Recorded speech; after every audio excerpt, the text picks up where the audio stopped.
Hola, soy Evelyn, psicóloga del Gabinete Psicopedagógico IRIS, y en el vídeo de hoy vamos a hablar del síndrome de Tourette. Este trastorno lo encontramos junto a otros diagnósticos que también cursan con tics, como son el trastorno de tics provisional y el trastorno de tics motores o vocales crónicos. Los trastornos por tics son trastornos del neurodesarrollo que se caracterizan por la presencia de tics motores o tics fónicos o vocales. El trastorno por tics más grave y mejor estudiado es este del que estamos hablando, es el síndrome de Tourette.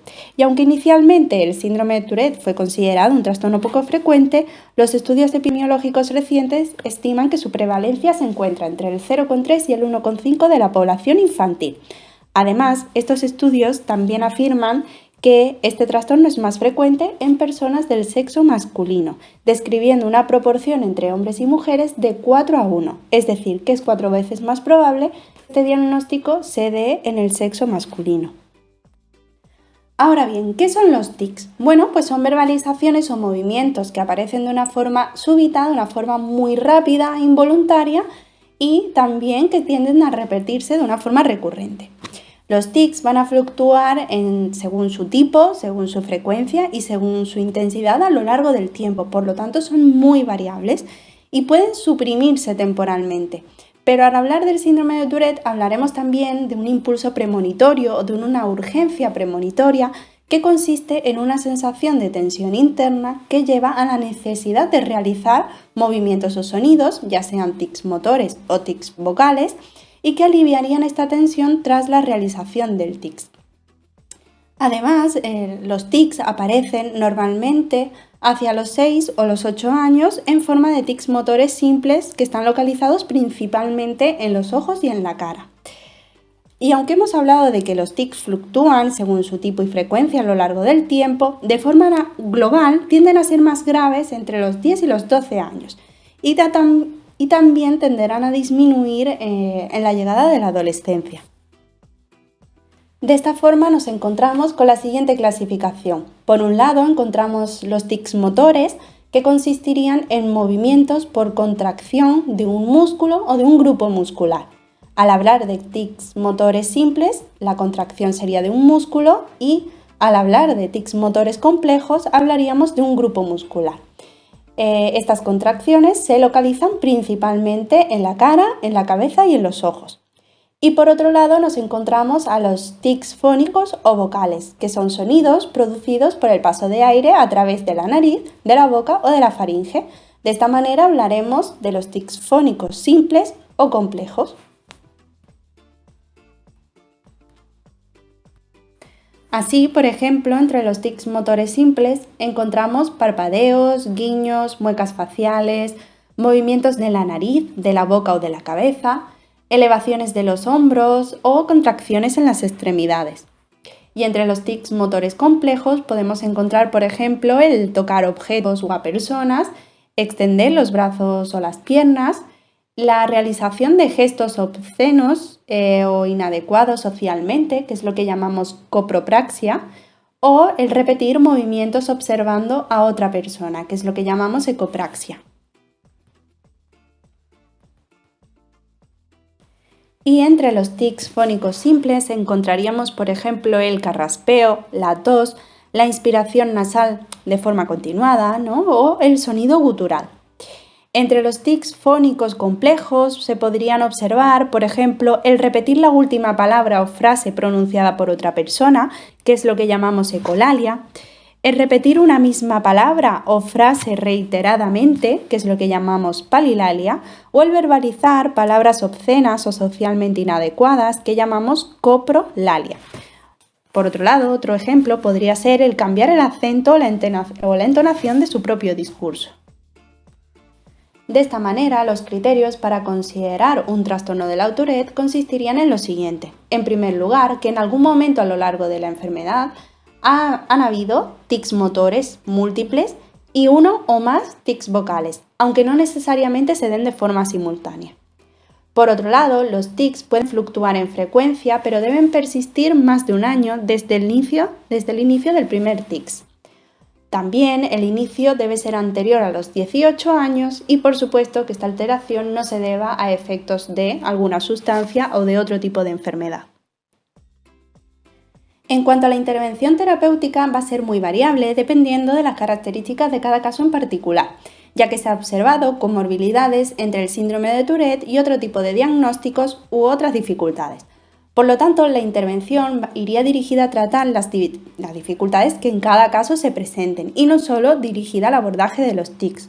Así, por ejemplo, se encuentran comorbilidades entre el síndrome de Tourette y el trastorno por déficit de atención con hiperactividad o el trastorno obsesivo compulsivo o, por ejemplo, también con trastornos afectivos como, por ejemplo, la ansiedad o trastornos del espectro del autismo, así como otro tipo de dificultades como trastornos del aprendizaje o habilidades sociales, ¿no? Suele haber también un empeoramiento a nivel social, pero también de otro tipo de problemas que irían asociados, por ejemplo, a niveles de autoestima o un deterioro de determinadas funciones ejecutivas, ¿no? O funciones cognitivas.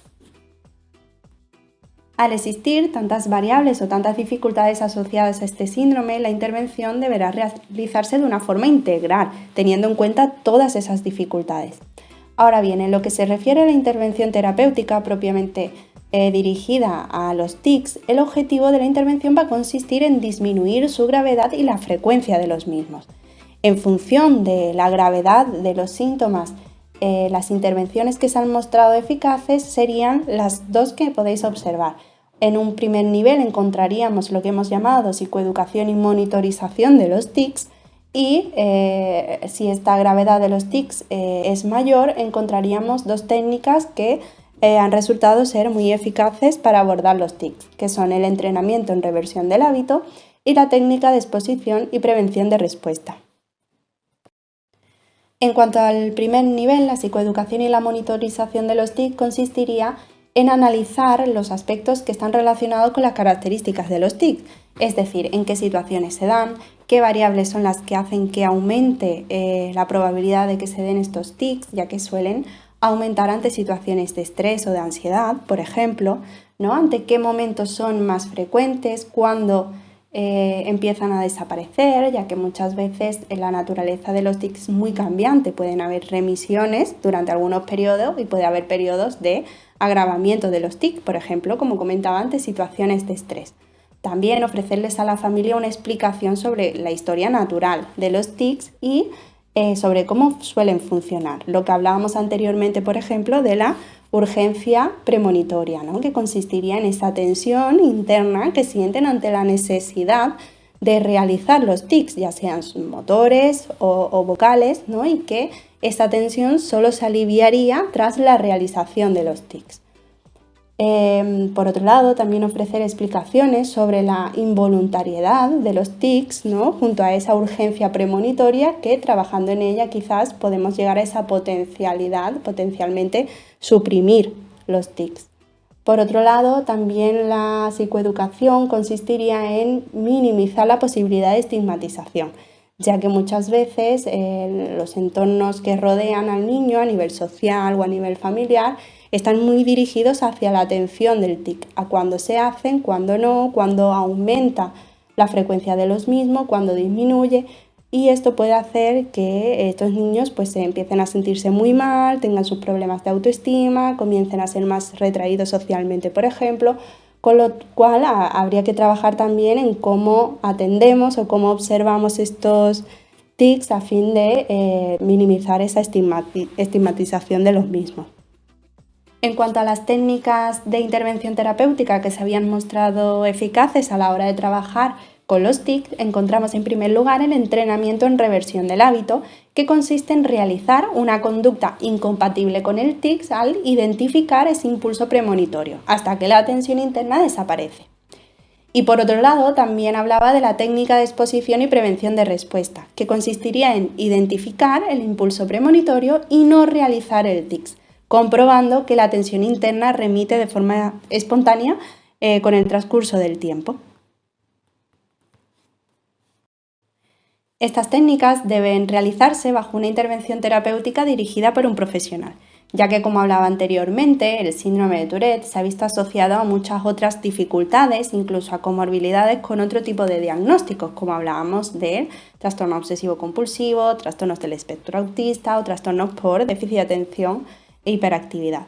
Con lo cual deberá realizarse un programa de intervención específico y individualizado para cada niño en función de las dificultades que presente, además de esa intervención dirigida a los tics, como comentaba.